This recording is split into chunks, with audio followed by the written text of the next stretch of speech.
Round 17 edition of the SuperCoach365 podcast. Ryan and Tommy back tonight to talk everything ahead of 7 big games that will no doubt have an influence on the way that we finish the season.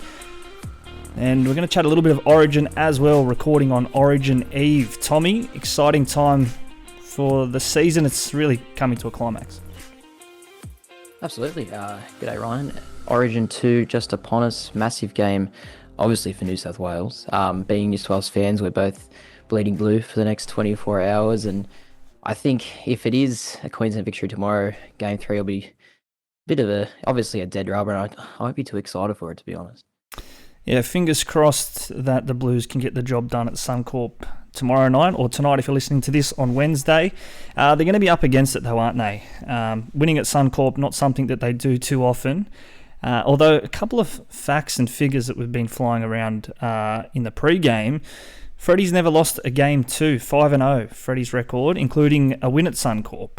And that was Game 2, 2021. So it's possible. Might not be the favoured result, but it is possible. Well, it's that backs against the wall mentality they're going to have to bring into it. And that's what Queensland have tapped into a couple of times in the last few years. They've been written off and come out and won the game. And New South Wales are in that position this game. So, look, on paper, they still have the quality to do it. But they need a big turnaround from Game 1, let's be honest. They do. Topsport.com.au, if you are having a bet on this game, do so responsibly. $1.42 Queensland favourites at home to win the series tomorrow night. $2.85 the Blues to keep it alive. We will chat to the impacts of Origin, no doubt, as we get into the 7 games tonight. Before we do, though, a reminder, if you are watching us on YouTube, to hit the subscribe button, leave some comments throughout. We will get back to them in the lead up to round 17. Or if you are on the podcast feeds, give us a 5-star review or a thumbs up, a follow, all of that. Share the podcast with someone who hasn't been listening yet. Tommy, as we say, 7 games to get through. A bit of news we'll chat now before we get into all of that. Mixed news today for South Sydney Rabbitohs Team List Tuesday announcements. Cody Walker is back, so that's a positive, but the negatives of that, Latrell Mitchell still not there, and some whispers that he will miss a lot of footy. This calf complaint could be a long-term injury. Yeah, it seems that the curse of fullbacks in our competition, the elite ones, Turbo, Paps, Latrell, they always seem to be injured, unfortunately. And yeah. Latrell once again succumbing to a leg injury, this time the calf. Yeah, hopefully for South's point of view, he's not out for too long. From a SuperCoach point of view, I think, strangely enough, Cody Walker's actually almost benefited from Latrell being out. I thought he would really struggle, but he's taken the team on his shoulders and gone to another level scoring-wise. Well, that was the question, wasn't it? How does that South's left edge attack, that he's very Cody dependent firstly, but then very much Latrell dependent also. So, Cody's shouldered the load there, and fingers crossed that he can get through this week unscathed as well, because he is first up from that. I think it was a quad complaint that saw him miss South's last outing against the Dragons, who themselves, the Dragons, they've been in the news for all the wrong reasons this week. Ben Hunt, the captain, he wants out. It's just seems like every new week has a new drama down at St. George Illawarra. Yeah, this is the worst possible one, though. He's by far and away the best player, and when he wants out, I guess, do the club listen? I don't know. What's your take on this? Because Dragons fans will argue that they've paid him the big bucks for the last 5 years. Yeah, he recently signed this contract, really, so he has no leg to stand on. But at the same time, he's given that club quite a lot, and I kind of understand from his point of view. He's getting on in age. He probably wants to go somewhere who's going to have a bit of success in the next few years. I take the point there that he just re-signed for 2 extra years, so he's locked in his future. He's got that certainty if he wanted to fall back on that. But I'm also of the belief from the club's perspective, if he doesn't want to be there, why would you keep him there? He's taking up upwards of $1 million in your salary cap, which could be spent elsewhere. He's the captain. If he's come out and asked for a release and he doesn't want to be wearing that jersey, what is that message being sent to the other 29 players in the top 30 squad? I'm massively of the belief if anyone doesn't want to be there, show them the door, because the fish rots from the head, and he's the head of that club. Yeah, there's no perfect solution for the Dragons now. Either way, they're kind of screwed. They get rid of the best player, or if they keep him, he's going to be disgruntled. The fans will be off him. And it's quite strange timing for him to come out with this release about 2 days after Flanagan was named as coaches next year. Yeah. It almost just screams that he doesn't get along with the bloke or he doesn't want to be coached by him. I don't think that's a coincidence, but I don't know if their paths would have crossed before either. So anyway, we'll have to see how all of that plays out. We don't have to wait too long to see how it'll play out because the Dragons are the first game here in round 17. They take on the Warriors. Whether Ben Hunt will be there or not, it's just 2 days after Origin. So look, it is a quick backup. He has been named to play. He has been named at halfback as well, alongside Jaden Sullivan at 5'8". Jack Bird also back for the Dragons. So some good news amongst what has been a rough week for the Red V. Yeah, on paper, their team actually looks quite strong this week. I think Ben Hunt, if he plays or not, will be interesting. It's almost the perfect excuse not to play him if they want to avoid some awkward crowd interaction. If they just say he's picked up a niggle at Suncorp tomorrow night. But yeah, let's talk about the Warriors, I think, mostly for SuperCoach. They are flying. Obviously had a break last week with the bye. But they do play in round 19, which is the final big buy round of the year. Yep. And I think a few of these players look like decent options to trade in this week. One of those options, Shaun Johnson, who, look, a lot of people would be running with that Hynes and Moses combination. Hynes on the buy this week, Moses, Willie or won't he back up? Would you sell one of them to Shaun Johnson? And if yes, which one would you sell? Because he is the most traded in player this week, Shaun Johnson, that is. That's ahead of names like Cameron Munster, Clint Gutherson. So obviously people flocking to Shaun Johnson this week, knowing that this could be a good fixture for the Warriors. Absolutely. You probably would get rid of Moses, I would say, only because he has the bye next week. Hynes, yes, he has the bye this week, but he comes back next week home to the Dragons, which, although he didn't score great, he did score great the other day. He didn't score great a few weeks ago against Melbourne. He's pretty foolproof, and that's a pretty flat track against the Dragons. So the ceiling of Hynes, too hard to ignore. I've kept Moses so personally, but if I was getting SJ in, I'd probably be flicking him off. I saw you tweet almost tongue-in-cheek after the Sharks win the other day over the Bulldogs. You said, imagine what the Sharks would be doing if they had a halfback who's in form. And that just comes back to how deadly Nicho is on SuperCoach. I didn't think he had an overly great game. He still churned out 129 or 130 thereabouts. So just shows you he doesn't even have to play well to produce massive scores. So I agree with you. I'd probably be going down that path as well. Sharks, they've had the last of their buys this week, so they'll play out the rest of the season. Options there to get rid of Moses, which is tough though because many would have just brought in Moses probably prior to round 16, knowing that he played round 16 and was hopefully going to back up there after Origin, round 19, the last major buy. Yeah, that does hurt. I was one of those people who loaded up on Moses, so that is obviously an issue. But aside from that, I still do like the Eels end of the year, and it looks like they're in really good form. He's playing really well. The absence of Dylan Brown didn't seem to hurt him last game. Hopefully that can be a trend that continues for him as well. What do you say to people who feel like they're burning trades because they just got Moses in and then they might have to get him out, or they might have done last week to a Jerome Hughes, or even someone else? It could be Shaun Johnson this week. Is there that sense that you've wasted trades because you have just got them in for 1 week or 2 weeks and then you flick them? You probably are wasting trades in a way, but it's almost, is there such thing as a necessary waste? Because you almost have to do it at the moment. The unforeseen things like Moses getting picked for Origin, you really weren't planning for that. It made sense at the time to get him in. Yeah. Like, you would have to agree with that, but now you kind of have to go back on it. What do you think? You're ranked a lot higher than me. I think your expertise is more valued at this point. Yeah, well, that's probably a good segue. We should have done this at the top, but we may as well do it now. Let's recap our scores from last week. A little bit odds about here. Myself, round 16 score 1,101. Say that quick. 1,101 last week. A total score of 18,406. Season rank 1,601. So top 1%. So look, I had a pretty decent week last week. I had been planning for these buys, so I think that's just been rewarded. What about yourself? Not so rosy over here. I think you would have got green arrows last week, which is lovely on one of those bye weeks. That's all you really want on those weeks, I think, and you did that. I was very much the opposite. A pretty lowly score. I kept the captain on Hynes, which did work out well. Just a few other things didn't go my way at all. A couple of real low scores, and It's been a rough year, to be honest.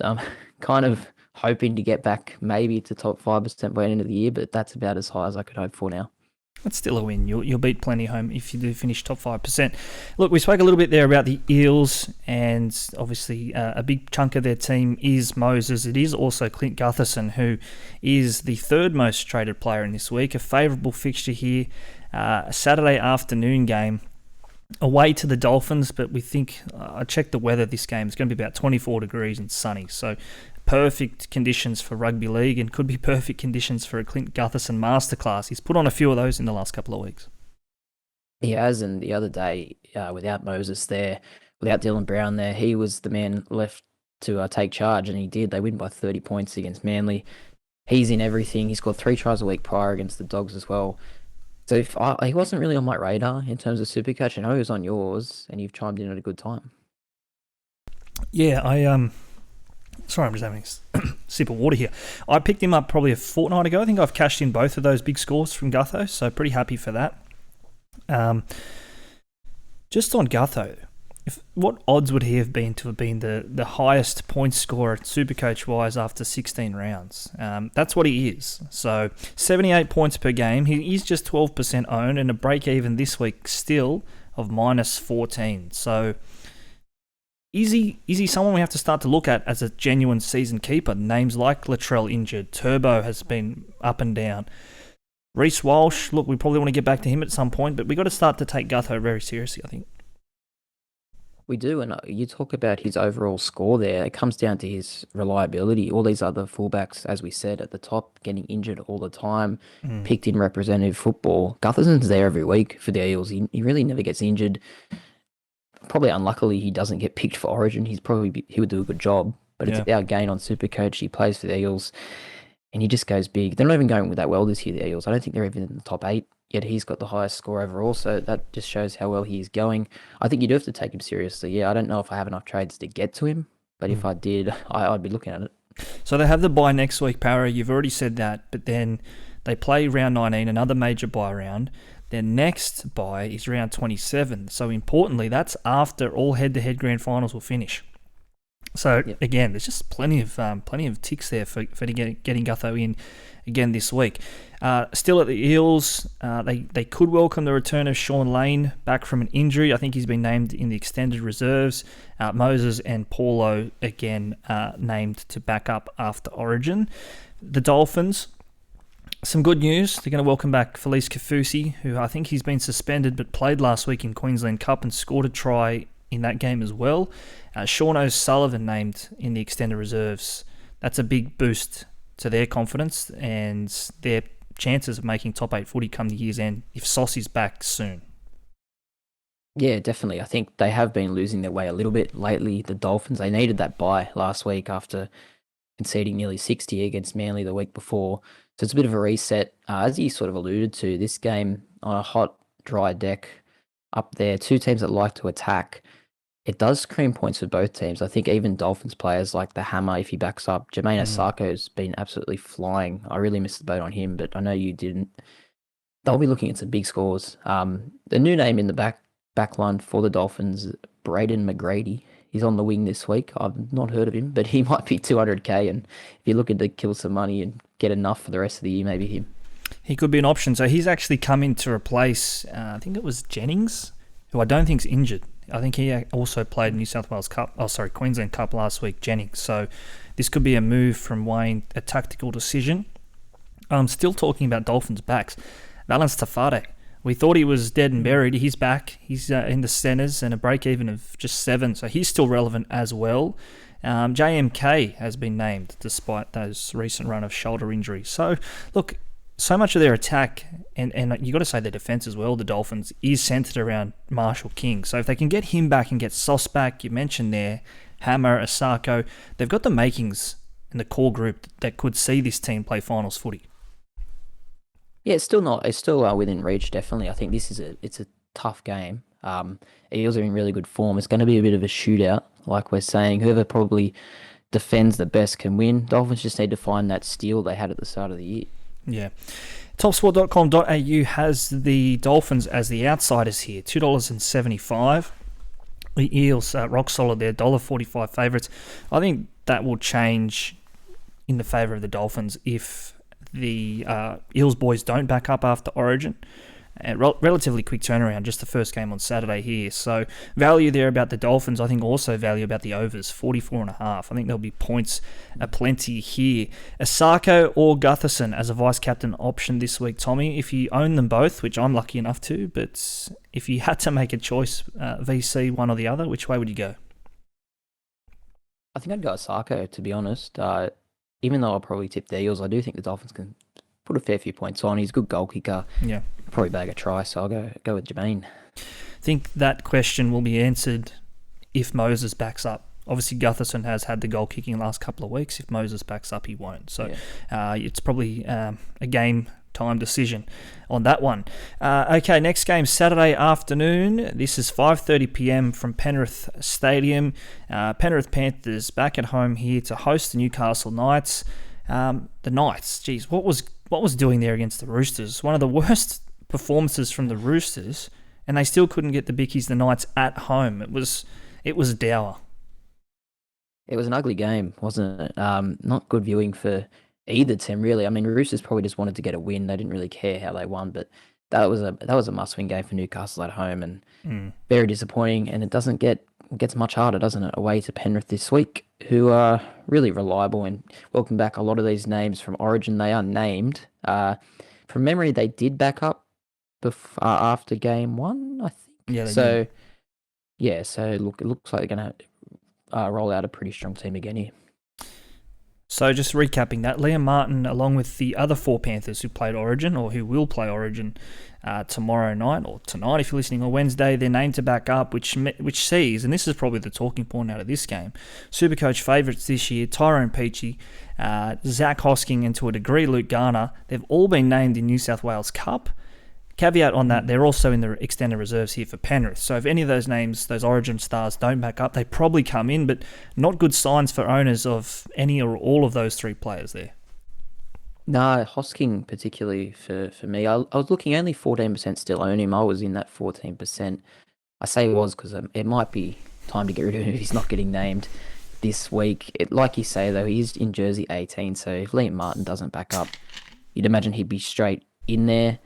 For the Knights, I know you went to Ponga last week. Now, we need to talk about this because if you've watched this podcast for the last couple of years, Brian's, I don't know, his bogey player, I would say, is Kalyn Ponga. But you picked him up last week, and I think he rewarded you for your change of heart because he played very well and he scored quite well. It was a business decision, ultimately. When you're chasing ranks, it doesn't matter who or what, the points all add up the same. So business decision last week, and it was almost on the, not the belief, but there was just too many questions around Greg Marju. Like, would he be back this week? That's a question that has been answered. He is back. So I'm a little bit not off myself because he did get a 95, I think, last week, Ponga. But Marju is back. Would I probably prefer to hold Marju for the rest of the season? Yes, I would. Ponga had a low break even, scored well, one step closer to Walsh or Turbo, Latrell, whoever it is, come the year's end. I just thought Marju could have a bit of the Lockie Millers about him. He's defensively not great, didn't meet team standards. I don't think there would have had to have been a hell of a lot to go against him to see him out of this team for a few more weeks. But for Greg and Greg owners, he's back this week. So well done to those who held. Yeah, it would have taken some courage, I guess, because everyone was chasing numbers last week too. So having 600, 700k odds sitting on the sideline would have been hard to do. I don't think Anari Tuala did his chances a world of good. He didn't have a great game. But I think Ponga, just going back to him, with the Knights team at the moment, he looks the focal point of their attack. Yep. So I do think he actually is a decent option at SuperCoach. He's come back into the conversation at least. Let's talk a little bit more so about the Panthers as well here. What are you doing with... You've somewhat already answered the Hosking question. I want to talk about Jamin Salmon, the 13th most traded in player this week. Is that viable, do you feel? He scored well last week, played very well in the halves. He actually is a half by trade. Came through the Cronulla Sharks system as a 5'8", the Harold Matts SG ball. He led them to titles that club had never won at junior rep levels before. So he is capable in the halves. 13th most traded in player this week. I can't wrap my head around it because I still feel that he is going to be a future AE nightmare for those who are bringing him in now. Yeah, I think you're chasing last week's points, really, because you have to look at why he got 93. It was because Luai was out. Unless Luai's out again, he's not going to be the 6, and they don't play round 19, so he's not going to get that jersey back in that second bye round. Obviously, low break even, I would say, is the reason people are chiming in as well. -20, can't argue with that, but I don't know, at this time of the year, you're in the sort of running to be top 1,000. Are you looking at making money, or are you just looking at scoring, I'd imagine? I think I've left some cash out there. I didn't get Bula when I probably should have and could have. So, people are now moving Bula to Turbo, which is ridiculous. That won't be me. Just on Salmon, 9 out of his 13 games this year, he scored 30 or less. So I think that tells you all you need to know there. I wouldn't be trading him in this week. I don't think he's going to have the run of cash generation like a Bula, like potentially of Adam Stafade now. There's been some other great cheapies this year. Is Hopgood as well, like guys who have just sustained those scores. Might be a stretch too far for Salmon. Topsport.com.au there, just recapping that. The Penrith Panthers at home, $1.27. The Knights Outsiders, $3.80 head-to-head. The line, 10.5. Over or under here, 41.5. So they all look pretty bang on to me. I'd probably be keen Penrith the minus, if anything. I think their defence has just been good. Last week, probably a blip on the radar. 27 points conceded. You don't often see Penrith let in 27. No, but I still thought they played okay last week. They were missing a lot of the big names, and they hung in there against a team who were a bit stronger. Yeah, look, probably minus, but I think the odds could change, obviously, if there's a few outs. You'd want to see how they back up from Wednesday. For those who follow, just let me indulge a little bit. For those who follow me on Twitter last week, had one of the worst beats of all time. Exact Cowboys points, 23. They led 23-22. With about 12 seconds remaining, and then we all know how that ended. So, the great game. Gamble responsibly, ladies and gentlemen. Let's move on here. Saturday evening, last game. Melbourne Storm back at home against the Manly Seagulls. The Storm, they were impressive last week without Munster, without Grant. They went to Campbelltown. They did a job. Speaking of cheapies doing jobs, what about Will Warbrick? He topped the scores of all players last round with 130-odd and 4 tries amongst that. You still holding him? No, long gone, unfortunately. I probably ran out of patience a bit too quick there. I had him in draft as well after our initial draft, but I sold Warbrick stocks, but he's starting to come good. I could have had a few more, like you said, the other night.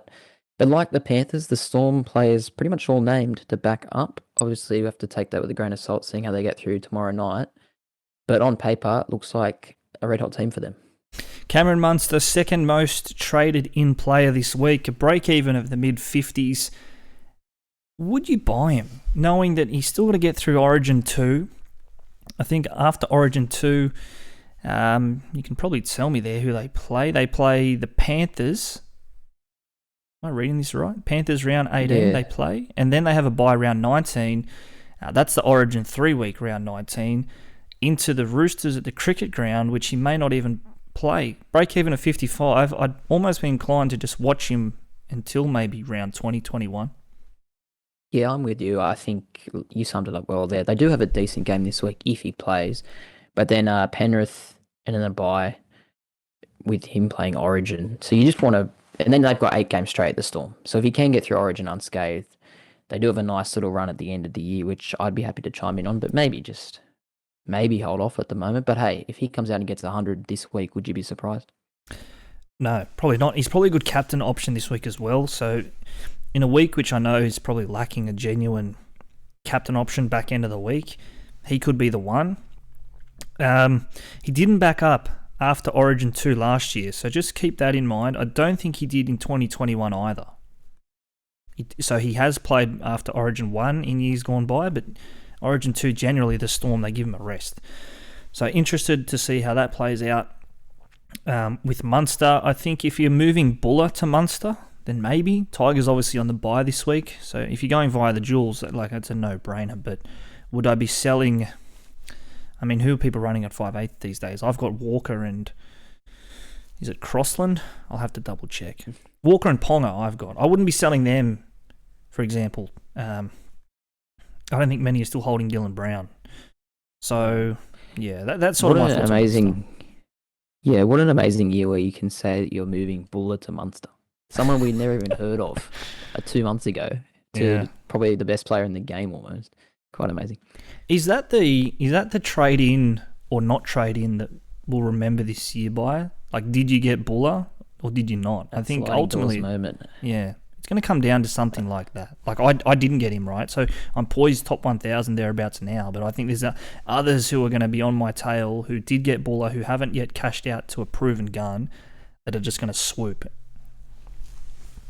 Whoever had the faith here, right, that they're paying dividends. It's paying dividends for them. Sorry, that faith. He's quite amazing. He's scoring Bula. We'll get to the Tigers. Well, they have a bye. We won't get to them this week, but his scoring has been quite amazing. I didn't believe that he would be a great option, but hey, shows how much I know. Melbourne, firm favourites here, $1.28, topsport.com.au. Manly, $3.70. Again, a 10.5 start here. The away team get it. The away team being the Manly side, and it says that they may rest Tommy Turbo. So he's named in the reserves. He's not named to play, from what I'm reading. Cherry Evans is expected to start, though. So not quite completely undermanned, but not full strength by any means, Manly. It's going to be tough to go down to Melbourne and get the win, particularly if those Storm Stars do play. Yeah, tough team to read, aren't they, Manly? They were good a couple of weeks ago, but that was when they had their stars in. They obviously rested last week with Origin camp, and they were really awful against Para. Looking at these Manly players, such as Turbo, similar to Storm in a way, Origin period plus a bye in round 19. Then they play 8 games straight from rounds 20 to 27. Is Turbo someone you're looking to finish the year with? I think pending him getting through the next 2 Origins unscathed, then yes. Just because we know what he can do. And then you look at their last couple of games here, the Seagulls, that is. Rounds 21, they have the Sharks. So Sharks have been leaky. Dragons round 22. They could have checked out well and truly by then. Roosters, no defensive juggernaut this year in round 23.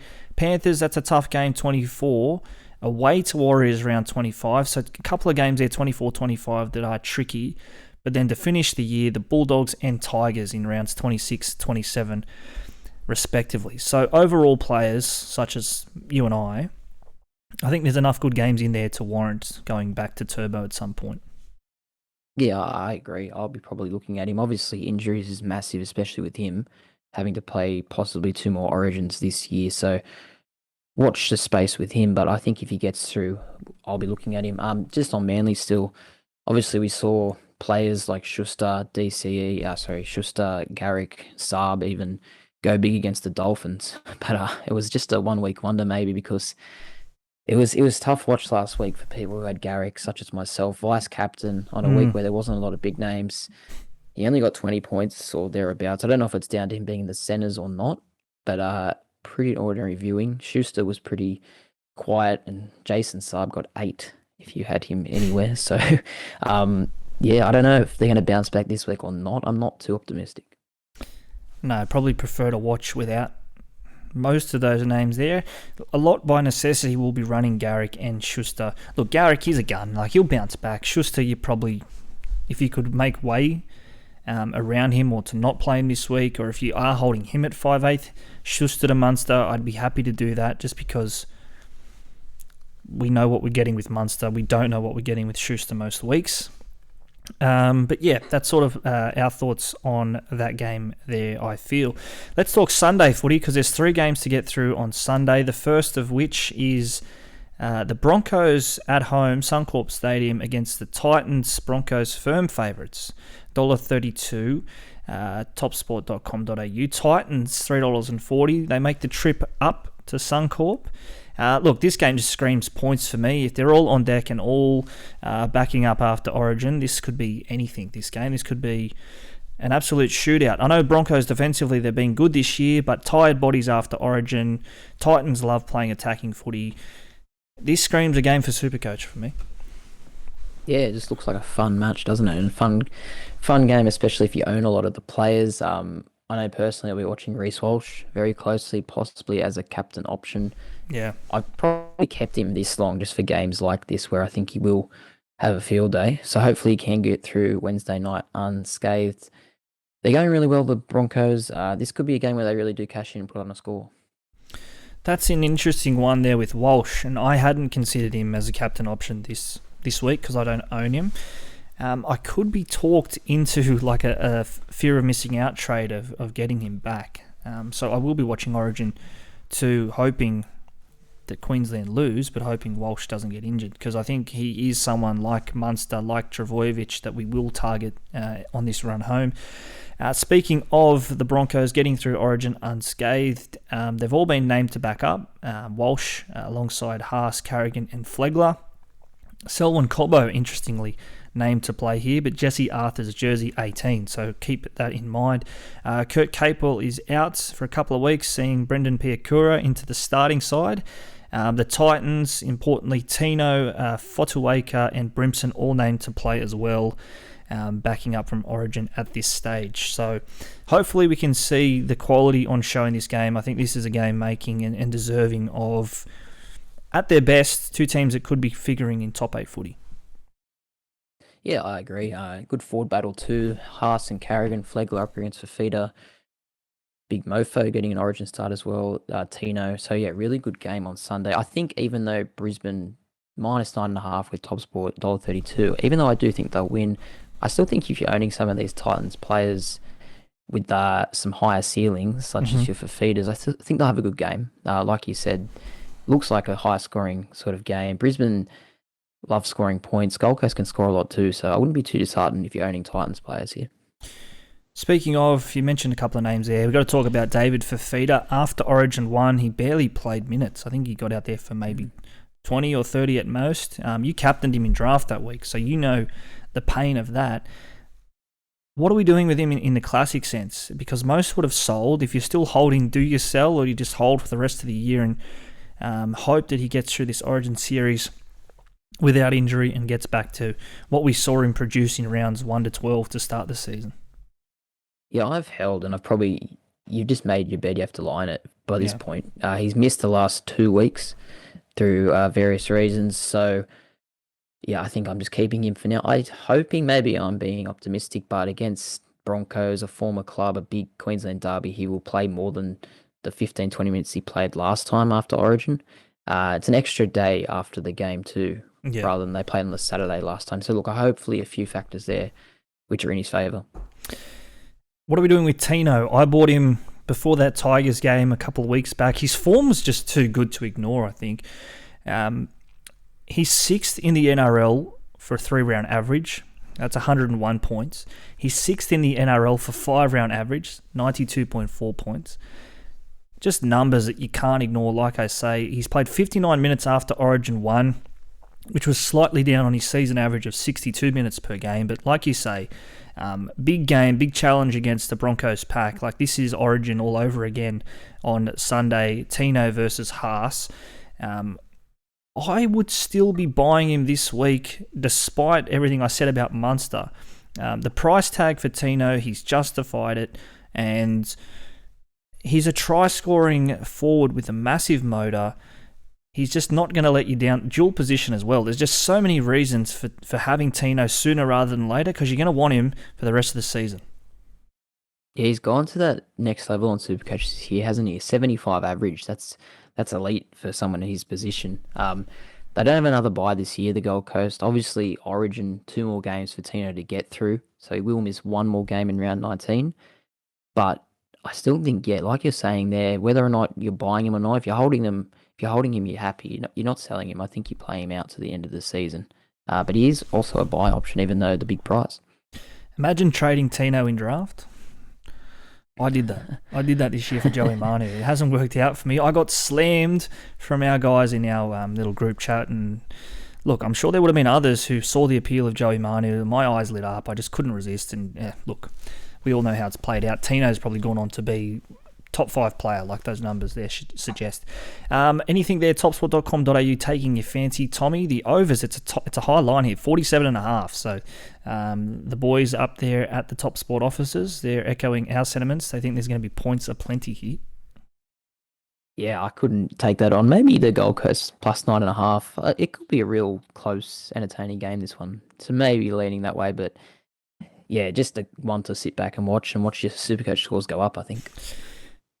Fingers crossed, as we say, all the quality backs up there. Sunday, that's the first of 3. The second of the triple treat on Sunday is Souths and the Cowboys. This one at Accor Stadium, Sydney Olympic Park. The Rabbitohs $1.42, favourites with Top Sport. Cowboys, the outsiders, $2.85. The line, 7.5. The Cowboys are getting it.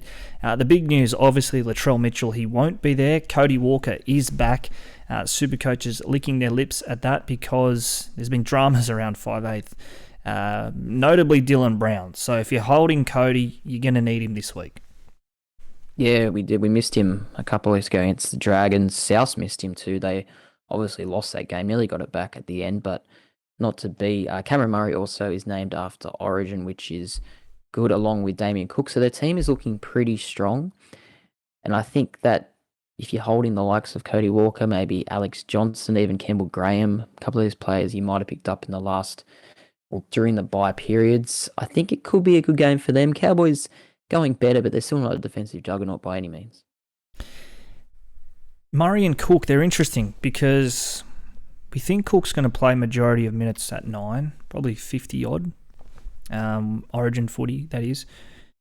Murray obviously suffered that groin injury after Origin 1, so do they learn their lesson second time around and not push him so soon after Origin 2? So keep an eye on that. I think Cook probably more so than Murray, a name that we're going to hope to turn out on Sunday. Much the same as Reece Robson for me. Cowboys haven't named Robson in the 17. I think he's amongst the extended reserves, but we've seen this before with the Cowboys, particularly after Origin 1. They were happy to rest.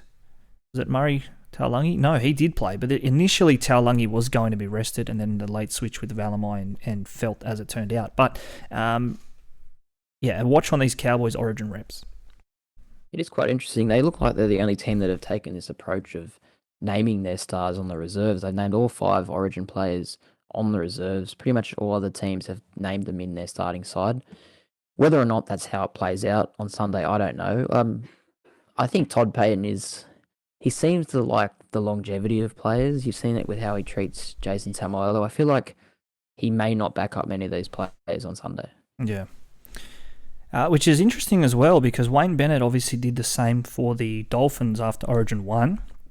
A couple of those Dolphins reps, well, Gilbert obviously won't be there, but Hammond named to back up this week, which he wasn't for Origin 1. So all about load management. Maybe the Cowboys, after Robbo's first Origin, more inclined to sit him in this game. A couple of talking points.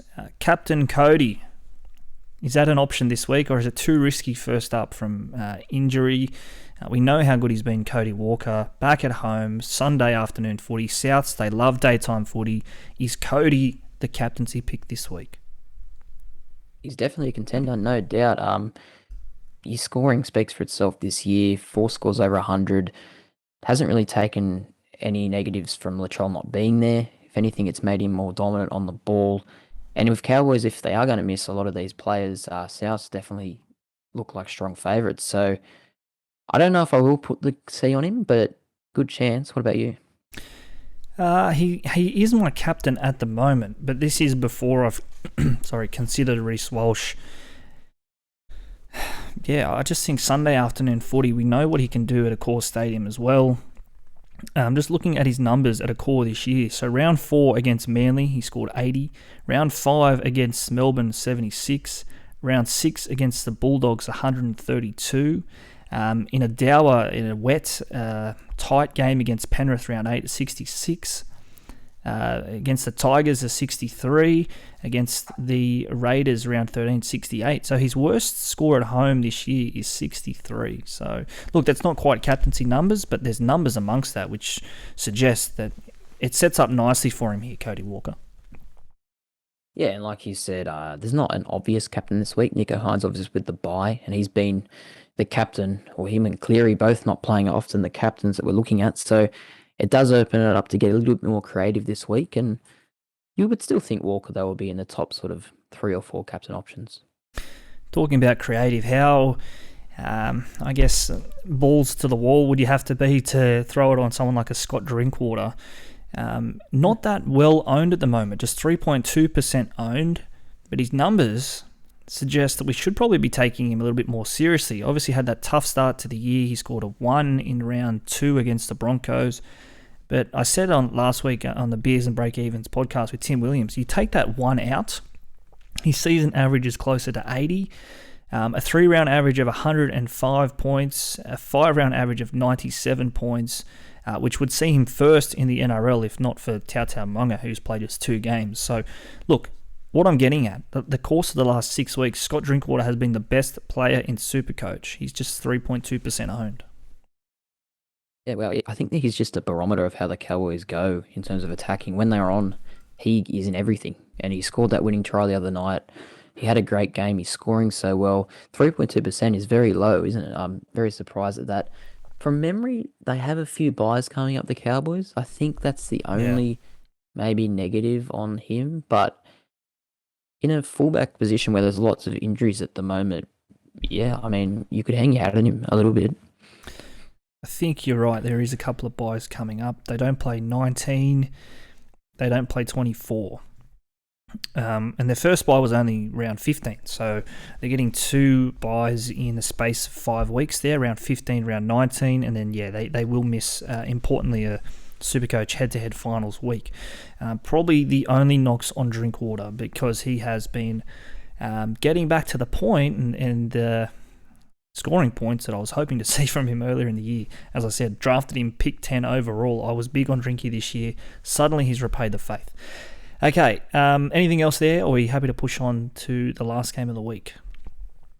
Nah, I think obviously looking at team lists here for this game on Sunday afternoon, if the Cowboys players don't back up, I think South should do it pretty convincingly. You're backing the minus, 7.5, $1.85 with Top Sport. I think it only gets bigger if those players aren't any chance of backing up. I think it's jumping bigger. What do you think? Probably, yeah. We're looking at maybe 9.5, 10 come game time there. The Cowboys, though, they've been scoring points. We saw 27 last week against the Panthers, so maybe the overs, weather dependent, 44.5. We know both teams love playing attacking footy. Let's move on. Last game of the week, the Roosters and Raiders. This one, Allianz Stadium. Last game of the week, Roosters back at home. Luke Keary has been named, or at least he's a chance to play after what was, we thought, originally a fractured jaw. Sandon Smith retains the 7, which sees Joey Manu back to the centres. And obviously that could change if Keary is a laid out, but we bought Manu, we traded in Manu in draft comps, thinking that he was a massive chance of staying at 6 or filling in at fullback when Teddy wasn't there. Playing in the centres, he averages just 45 points per game there this year from 3 games. Crazy numbers, firstly, that he's only played 3 games at centre this year. But 45 points per game, you don't want that hanging around this time of year. No, it's brutal at the moment for Manu owners and people who have just brought him in because every time we sort of have that glimpse of what he can do in these ball-playing positions, it doesn't seem to work out. He either goes really poorly the next week or he moves back to centre. I'm surprised. I thought it may have been him and Keary in the halves this week, but not to be. They've given up on the Manu experiment at 6. I guess they weren't winning many games with him there. They do look good, the Roosters, when he is fullback, but obviously, Teddy is Teddy, and he's going to command that position. Well, has Buzz Rothfield been watching the Beers and Breakevens podcast? Because we sat there, I did last week with Tim Williams, and I said it sounds stupid on paper to move Tedesco to 6 because he can still wear 1, Teddy. Manu can still wear 6, and on the surface, not too much changes. But Tedesco at that second receiver, I feel like he could be very influential and probably take Manu's game to another level. I give Manu the chance to sum up the 3-on-2. It's run, it's pass. which he probably doesn't do too often, but it's generally run, break tackles in contact, offload, create numbers outside. Teddy, I don't know, he might have lost half a yard of pace, but I still think he's got it between the ears. So anyway, on a little tangent, I just think Manu at fullback, he offers more to this Roosters team currently than what Tedesco does. Well, the other day they did look good with Manu chiming in. I do like Manu at fullback as well. Teddy, like theoretically, I don't hate the idea by you and Buzz Rothfield. Great minds think alike there for sure. Two of the game's great analysts, I think. No, but the only issue I'd have with Teddy is he loves to, like, his average running meters is so high. Yeah. Would he be able to help himself at 5'8" and not do that? I don't know. Interesting one. For the Raiders, we've pretty much named our same 17 as we do every week. Hudson Young has been named again. We were awful 2 weeks ago. I haven't played for a while, but 2 weeks ago against the Warriors with Croker's 300th. Maybe we built that up a little bit too much. So back to a more, I guess, underwhelming atmosphere on Sunday night. Maybe we'll go better. I think this game will be close. So that 3.5 line, that's probably... I'd probably be more inclined to get on the Raiders with the start, 3.5, $1.95 with Top Sport. $2.30 head-to-head about the Raiders as well. I like that. I like the Raiders. Tarpanay is key to the Raiders, I feel, because when he plays 55 or more minutes, they generally perform better. Just on that, the last month his minutes played 58, 68, 73, 62. So getting closer to averaging around low 60s, mid 60s in minutes. That's what we want as super coaches, isn't it? To see Tarpanay back out there, longer minutes, offloading the footy. Still yet to have an attacking stat this year. No tries, no try assists. I don't even think he's had line break assists. So when those stats start to come, we're going to be talking about Tarpanay the way we were this time last year. It's funny, he's averaging 62, which isn't great on paper. Last year, he averaged 66, and there's not that much difference between those two numbers, but I feel like last year we were talking about him a lot more than we are this season. Maybe because it was a surprise factor last year. We weren't expecting him to be that good. The next 3 weeks, Roosters, Titans, Dragons, 3 pretty good games for him, especially coming off the bye fresh. So I think he'll get some decent minutes in all 3 of those games. He should do, and I also like the fact that when the games are tighter, we saw this at Campbelltown a few weeks ago, when the game's tighter, he plays bigger minutes and generally he's more involved. 73 minutes that night, I think he had a base upwards of 65. So the tighter the games, which Raiders generally find themselves in games that finish between, a 1-12 margin. You laugh there because you've got more hair than I do, but only just because Raiders have been making you lose some of that and probably turn a bit grey over the years as well. No, I'm with you with the closeness of our games. This game as well, 3.5 like you mentioned there. I think it will be close. We may even head out to it. I think you may have mentioned. I'd be keen to go, but I probably will lose some more hair, I'd imagine, by full time. Interesting here, just a couple of numbers I found out of this game. Roosters have just had 2 wins of the 7 games played at night this year. They're 5 wins, 2 losses during the day. The Raiders, on the other hand, 6 wins and 2 losses at night. Roosters have played 7 games at home this year. They've won 5, lost 2. I think one of those games was at the Central Coast, though. So at Allianz there, that'd be 4 and 2 at Allianz this year. Do those maths.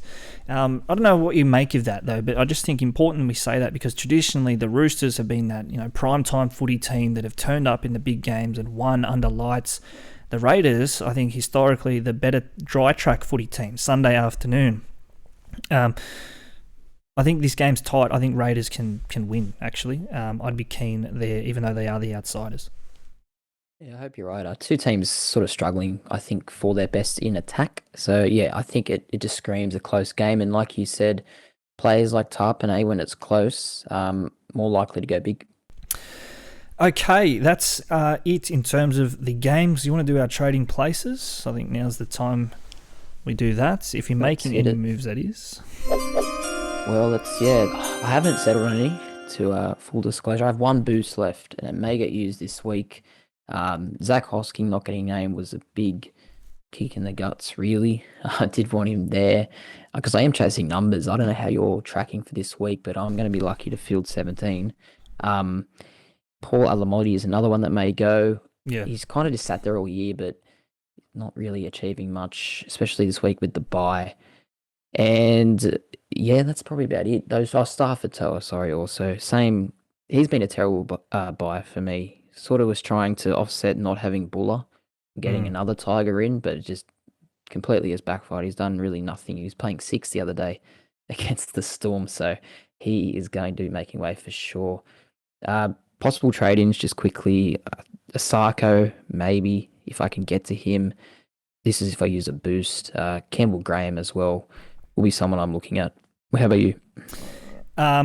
Excuse me. At this stage, I'm going to be making no trades, which is probably the first time all year that I haven't made trades. I've only got 13 remaining. So I'm going to have to start to find weeks where I'm making one trade or, if possible, not making any. 18 players I have in contention this week, and that includes both Robson and Cook. So hopefully at least one of them backs up, or else I'm going to be without a hooker. But yeah, I'd prefer them both to play. If Cook or Robson don't play, at this stage probably Robson more unlikely to play. I'd be throwing a reserve on Billy Smith. So that's obviously not ideal. Crossland, I'm running him at halfback this week as well. So I've got 17 or 18 green lights potentially, but quality at halfback is far from ideal. If I do want to trade, I'd probably be trading out a Schuster or a Crossland and somewhat trying to juggle my way to a Walsh for a captain option via duels. But in saying that, I couldn't be able to do a straight trade. So suddenly I go from no trades to 2, and then I've only got 11 remaining for the rest of the year. So I think I'm just going to cop Crossland this week and try and find a captain elsewhere. I think it's a good chance for you to not trade, personally, because I think a lot of other people like myself will need to trade to get full complement of scores. You don't really need to trade, and you don't have a lot left, like you said, with still, 10, 11 weeks to go in the season. So it might be a good opportunity just to stockpile your trades. I do have options there around front row as well. Like if Tino doesn't back up, I've got Christian Welch. Just looking elsewhere, I don't have any other Origin players in the squad. So that number around 17 or 18 is pretty rock solid. The squad, though, how's it coming along, Tommy? I know you mentioned what your trades could potentially be for this week. Those watching on YouTube, you just saw Tommy look like he's seen a ghost. Do you want to read out your, maybe at this stage as it is, your 1 to 17 or 1 to 16 if you can't find the numbers to this point? How are you lining up this week? Yeah, I'll go through quickly. So I've got Walsh at the back. I'm going to captain him, I think. I think you even said you may get him in just purely because this fixture looks really nice. Got some CTWs playing at least. Garrick, Farnworth, Taruva still around. He's going better these days. 64 last week. Average over 50 now. So he's done okay. Alex Johnston. And I may be bringing in Campbell Graham. So there's a lot of South flavour there. Obviously, a lot hinging on that game for me. Cody Walker, still speaking of the South flavour, in 5/8 with Joey Manu. Like we said, Joey Manu going to the centres is not ideal. So hoping for something there. Moses is my halfback. He's another sort of captain option, maybe, if he does back up against the Dolphins. That could be another high-scoring game. In the CTW, the 2RF, Dave Fifita hopefully backs up. Josh Schuster, unfortunately, we'll have to run him. Now, I had Zach Hosking there, but obviously just before this podcast, he wasn't named in the 17, so I'm looking for a 2RF. Any off the top of your head I should be looking at around that mid-price range? Geez, throwing it on me here without notice. Geez, it's tough, isn't it? I mean, do you consider Tarpanay mid-range? I think you've got Tarpanay at prop, don't you? No, I don't. Tarpanay was someone I was looking at. I will have to go. I'll have to reach a little bit from Hosking. It's just put me in a real bind there. Front rowers, Horsburgh, and this was a terrible trade-in over the past fortnight. Regan Campbell-Gillard, purely for buy coverage, but he come out and got a 26 the other day. I don't know how you get a 26 as a front rower. Yeah. But he managed it. Damien Cook and Sonny Luke is my hookers. Sonny Luke really sums up my season. He just has not been the player we sort of hoped pre-season. I think a lot of us had hopes that he would be, that the next Appy Coruscant for the Panthers, a dominant sort of 9. But yeah, he only averages 27 this year, so he's just been Yeah, more harm than good, unfortunately. Not Sonny's year to this point anyway. I know plenty have been trying to get rid of him the last couple of weeks. They've done so via Turpin or Jacob Little or someone like that. But yeah, I think a couple of questions there around your second row. Maybe Tarpane an option. Horsburgh's dual as well. Maybe take advantage of that. Myself, fullbacks, vice-captain as it is at the moment, Clint Gutherson and Jermaine Asako will play fullback off my bench.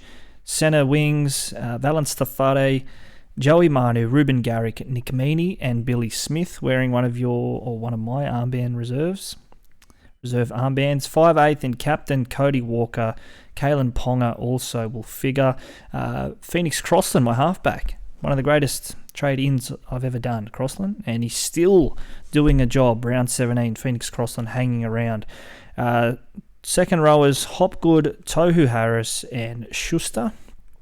Plenty of firepower on my bench, having buys this week in Bateman and Nicho at the 2RF. Front rowers, Tino Asumaliawi, Joey Tarpane, and Christian Welch is a reserve at this point, but I might put that on Robson, and depending on if there's any mail around whether he will back up. Storm playing Saturday night. We should know by that stage if Robson is going to figure on Sunday afternoon. No, it's a pretty strong team, I think. I reiterate my point before. I don't think it's worth you, maybe for Walsh, but other than that, I don't think it's worth you really trading in. I think it's a good week to hold off. I still think you'll be able to at least maintain your position this week, maybe even strengthen it with a green arrow. So, yeah, I like your side. All right, let's do some listener Q&As now. Big thank you to everyone who's got involved with these over the course of the season and again tonight. Some regular suspects amongst this a lot. Not least Adam Blundell, who kicks us off. He says, Hosking or Peachy, the trade-out option. Thank God you guys are back. I've missed you both. Adam, jeez. If you're missing us, you might want to find some better friends because, look, we've been busy, but no, good to be back tonight. And thank you for your support, not only tonight, the season, years gone by as well. Tommy, answer this question: Hosking or Peachy, rather. Who are you trading out? Well, I'll be getting rid of Hosking because I own him. If I had both, maybe still Hosker. I don't know. Maybe Hosking still. Don't really have a preference either way. But if you want to watch this more regularly, I think Ryan seems to be appearing on other podcasts a lot lately, getting around a lot. Well, I got to turn up elsewhere because you don't turn up here. Oh, yeah. Somewhat true. All right. Riley Milton 4 says, another one of the regulars says, should I use a trade if Sonny Luke is my 17th player? So, look, we've sort of alluded to that then.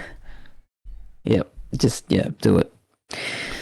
All right, he says, is it worth two-gun hookers on the way home since no one is standing out? I think the combination, some I even see going back to Harry Grant this week. I think Cook, Grant, Robson, a combination, two of those three are probably what you want to finish with. I think just to that point, Jeremy Marshall-King, hasn't he let people down since we started talking about him, round 13 coverage, and he's just fallen off. Injury, of course, but not the results that trade-in coaches were after with that trade. Yeah, I guess he just sort of followed the Dolphins' trajectory a little bit downhill lately, maybe a late season resurgence. But just back to what you said there about Harry Grant, I think we mentioned Munster earlier as a guy we probably want to finish with. I'd say we're flocking back to Harry Grant. Yeah. Cook and Robson have done a job, though. Yeah. I think Robson as well, he doesn't have that. He hasn't had that big 100 and all that, even a couple 90s like he had last year, but he's just doing a job. And yeah, both of my players playing Origin, so yeah, tough. I'll probably make a decision after round 20 once we get through Origin. Benny Boy 87 says, is it time to say goodbye to Bula? If so, who's the fullback combo you want to ride for the run home? We've said this a couple of times. We've had this chat already, but to recap, the two fullbacks that we want or that we think that we need rounds 20 to 27. I think at the moment I'd say Turbo and Walsh, injuries pending. But like we both said, Turbo's still got to get through, or both do, but Turbo especially with his injury history, there's a bit of an asterisk there. What about you? I think Walsh you definitely want. Broncos have a bye though. I think they have a couple of byes potentially still. I think they've only had one bye to this point, so you're going to miss a couple of games there with Walsh. I mean, can only look at numbers in front of you, and Gutho is suddenly really hard to ignore. Yeah, I think Walsh, Gutho. If you're running Sarko at fullback, I think he's someone that you got to have just on ceiling alone. But yeah, I think if you're going to sell Bula, you'd want to be going to a gun, like an out-and-out, someone that you want to finish with, be it a 5/8, centre wing, fullback, however you make it work via duels. Don't try and make more money now off Bula. Just get someone that's going to be a rock-solid scorer. I would say, just looking at Walsh's run, if you're going to him, this week probably is a good week. Titans, then Dolphins, then, yes, Origin to a bye, but then the Bulldogs. So the next 3 games are very, very good games for the Broncos. You might be missing the boat if you don't get in now. What was his last score? Because his last couple of scores will stick around in his rolling average. So if we're buying low this 116. week... Yeah, okay. So we've got to figure that in as well. Yeah. Sakit says SJ versus Munster versus Cody Walker. So if you're trading in one of these guys this week, who are we trading in? Maybe because we're getting close to the end of the year, maybe Munster, but it's a tough one. What about you? Cody. I think Cody. Okay, next one. Another one here. Any potential front row forwards or 2RF cheapies for round 19? I think if you just listen to the way that I've read out my team, it's anything but cheapies in these positions. How about we answer that next week? Because I can't do that question justice here tonight. Jai Christie 1 says, how many trades is ideal to have for the rest of the year? Well, we're both running pretty low. I've got 15 before this week, but I'm going to make at least 2. So I'm down to 12 or 13. You're at 13 still, I think? Yeah, 13 now and planning no trades at this point. Look. How are other people looking across like other podcasts and that? I haven't really been taking too much notice, but is that pretty standard what we're at? Or are we running thin? No, I think so. I think a lot did the route that I went this year and like boosted really early and tried to turn over players that weren't performing in the early stages of the year. Look, I think rule of thumb, if you can allow for 1.5 trades per week, which I know you can't do half a trade, but 3 trades every 2 weeks for the remainder of the year is probably what I'd be looking at. What does that give us? We've got 10 weeks left. So yeah, I think 15 trades probably would be ideal at this point. And that's exactly where you are, Tommy. So you've got 17 to 27. If you use 1.5 trades per week on average, then yeah. Yeah, pity I'm 1,000 off the lead, but other than that, perfect, Yeah, but that's, you're gonna come home with the wettest of sails. Hopefully. Whereas I might be without a sail and rowing around in circles like Homer Simpson. Okay, but yeah, answer your question there. I think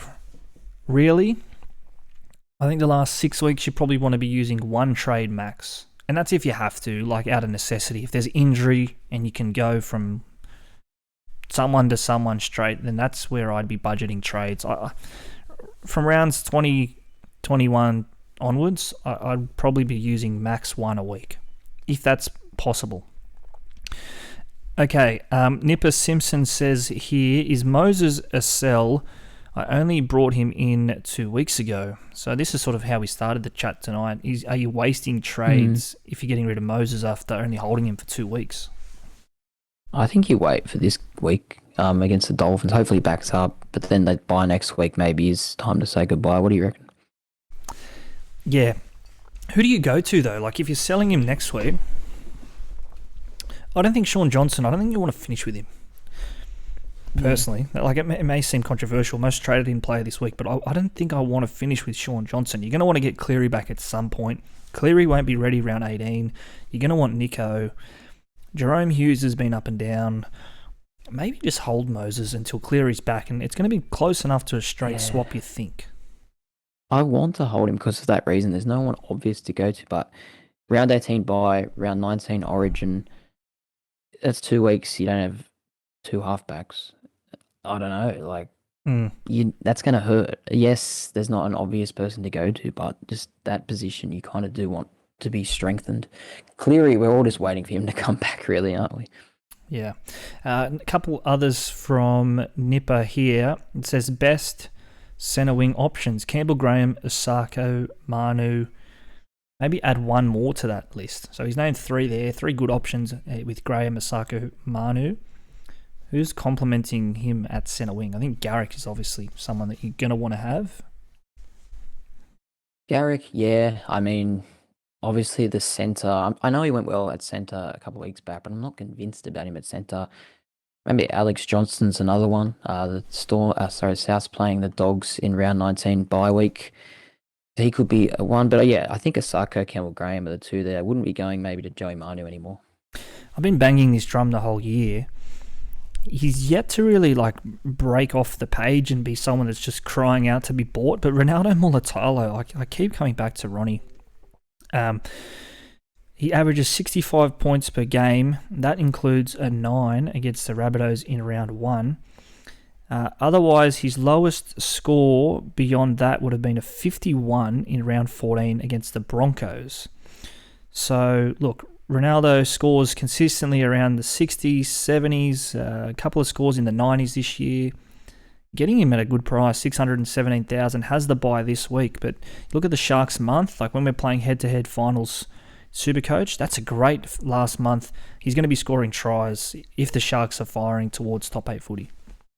Yeah, I love that trading. I love the Sharks players at the moment. Obviously, this week is the only week where it hurts.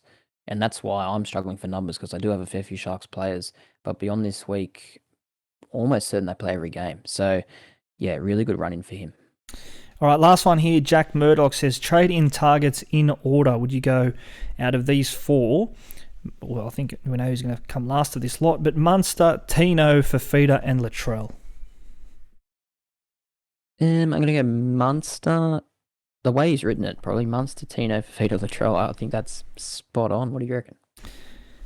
I'd probably be going Tino before Munster, but otherwise, yeah, Tino, Munster, Fifita, Latrell. I haven't really been that big on Munster this year because I've never had him to this point. I know you started the year with him. He broke his finger, came back after a couple of weeks, I think it was. Has he had... I know he had a massive day out against the Sharks a few weeks back, but truth be told, I haven't really been keeping a close eye on him because I've had Cody, I've had Dylan Brown, I've had Phoenix Crossland doing all jobs at some point this season.